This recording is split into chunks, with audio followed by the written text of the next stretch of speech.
అనగనగా ఓ యువరాణి తన తోటలో వెన్నెల రాత్రిని ఆస్వాదిస్తోంది.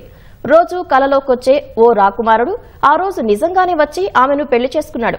ఒక తెల్లని రెక్కల గుర్రంపై ఆమెను ఎక్కించుకొని ఆకాశ మార్గంలో తన రాజ్యానికి ఎత్తుకెళ్లిపోయాడు.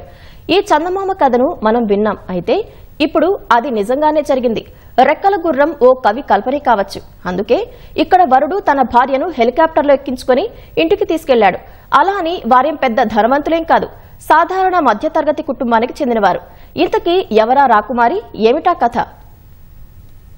ఇదిగో ఇక్కడ కనిపిస్తున్న అమ్మాయే మనం ఇంతవరకు చెప్పుకున్న రాకుమారి. ఈమె పేరు కోమల్. హర్యానాలోని నూహ్ జిల్లాకు చెందిన కోమల్ను పెళ్లైన వెంటనే తన భర్త కపిల్ హెలికాప్టర్లో మెట్టింటికి తీసుకెళ్లాడు. హెలికాప్టర్లో వెళ్తోన్న కుమార్తెను చూసి ఆమె తల్లితో సహా బంధువులు భావోద్వేగానికి గురయ్యారు.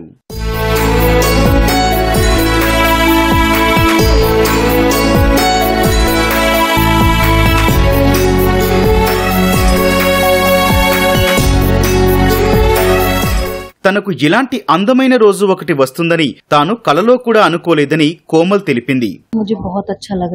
నేను చాలా సంతోషంగా ఉన్నాను. ఇంతకు ముందు ఈ ప్రాంతంలో ఇలా జరగలేదు.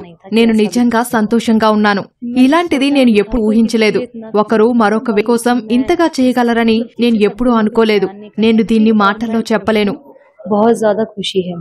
అదే రాష్ట్రంలోని పల్వల్ జిల్లాకు చెందిన కపిల్ కు తన భార్యను హెలికాప్టర్లో ఇంటికి తీసుకెళ్లాలని కోరిక ఉండేది. ఇదే విషయాన్ని తన కుటుంబీకులకు చెప్పేవాడు. ఇటీవలే కోమల్తో కపిల్ కు ఘనంగా పెళ్లి జరగ్గా తన హెలికాప్టర్ కోరికను తీర్చుకున్నాడు. ప్రైవేటు హెలికాప్టర్ ను బుక్ చేసుకునేందుకు కపిల్ 4 లక్షల రూపాయలు ఖర్చు చేశాడు.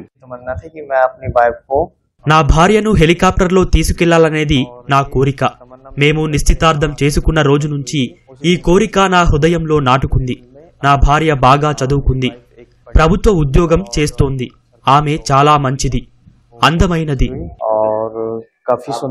తండ్రిని పోగొట్టుకున్న తర్వాత కోమల్ కష్టపడి ప్రభుత్వ ఉద్యోగాన్ని సాధించిందని, ఈ సందర్భంగా ఆమె తల్లితో పాటు బంధువులు గుర్తు చేసుకున్నారు. ఇప్పుడు ఆమె జీవితం ఆనందంగా ఉంటుందని ఆకాంక్షించారు.